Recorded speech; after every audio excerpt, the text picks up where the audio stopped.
I'm looking at Chapter 2, User-Defined Types, Enumerations. The simplest of the user-defined types, the values that an enumeration can take are restricted to a set of possible values. Enumerations are excellent for modeling categorical concepts. It might sound confusing, but this is really simple stuff. The book uses a slightly different type of enum, but I'll talk about that in a second. Let's say that you want to define a certain number of X types, as in weapons. I'm going to say enum X type, and I'm going to start defining different X types, like small x. This might be what you get when you start out the game. Medium X, and then large X for something that's more like the end game. Let me also create a struct X. It's just an object that defines what an X is. It's going to have a bunch of stuff, but one of them is going to be the X type, and a whole bunch of other stuff that I'm not going to define in this video, but it's pretty obvious it's an X. I might have something like a Hobbit X, Human X, Dwarven X. And let's say that this is a small x, this is a medium x, and this is a large x. So we're just defining different categories of what an x is, or some different x classes. According to this enum, an x could only be a small x, medium x, or a large x. And let me just add a little function to our x. This necessarily isn't the way I would write my code, but this is just a very simplified example. I'll have a function called describe, and I'm going to say if the x type equals small x, then I'm going to say this is a weapon for beginners.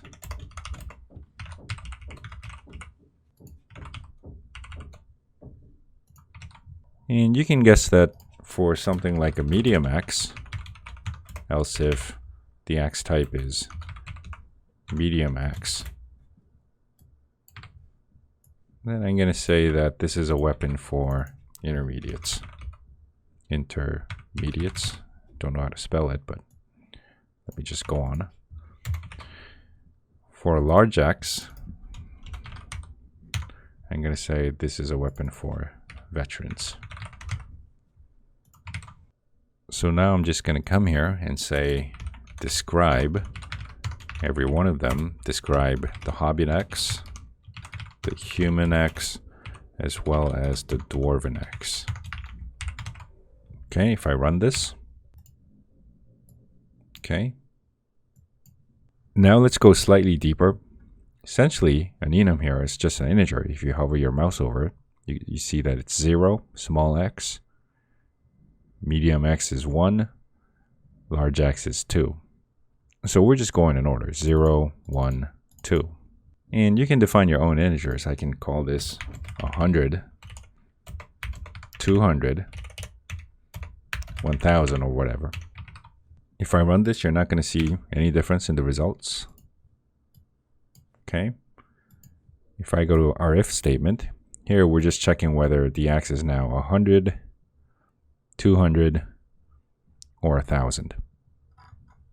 If I delete this, we're just checking whether the x is 0, 1, or 2. So this is really simple stuff. Sometimes you might see someone do something like this. Instead of using an int, I might say short. A short is just a different kind of an integer. If you remember video number 1, you remember this. An int has 32 bits, or 32 ones and zeros. When you're using short, you're just using half of that. So the biggest short you can possibly express with half of the ones and zeros is this. Now, the last bit here, or the first bit, whatever you call it, is used to define whether the number is a positive or a negative number. For this particular app, if I wanted to express shorts, I would have to write a few more lines, but if you've watched video number 1, I think you get the point. And of course, there's many different data types. another one being unsigned char. Don't be confused here because you're just expressing integers in a different way. An unsigned char is, instead of 16, you're just using 8 ones and zeros. And unsigned means it's always a positive number. So by using 8 bits, you're either going to get 255 or anything between 0 to 255. So at the end of the day, all we're doing is calling different integers by different names. For most of us, small, medium, large is probably a lot more readable than something like 0, 1, 2, or some other indexes that you might come up with. And if you remember video 1 and 2, you might also remember that you can use hex to express different integers. This is also a 0. If you've played the counting game from video number 2, let me get my calculator. I'm going to put this to programmer. I'm going to pick hex. You should know by now that 0 in hex is 0 in decimals. 16 in hex is 22. A in hex is 10 in decimals. So 0, 22, 10. The book introduces something called enum class. Let me get rid of this first. For example, you might have enum class knife type. You might have small knife, medium sized knife, or let me call this one sword. I'm not going to go too deep into this. I'll probably do that in another video. We're still talking about integers. Small knife is 0. Medium knife is 1. Sword is 2. It's just that an enum class is more strongly typed. Meaning, if you were to do something like this, let's say we have nx type, a1 equals small x. I'm going to have a knife type, k1, small knife.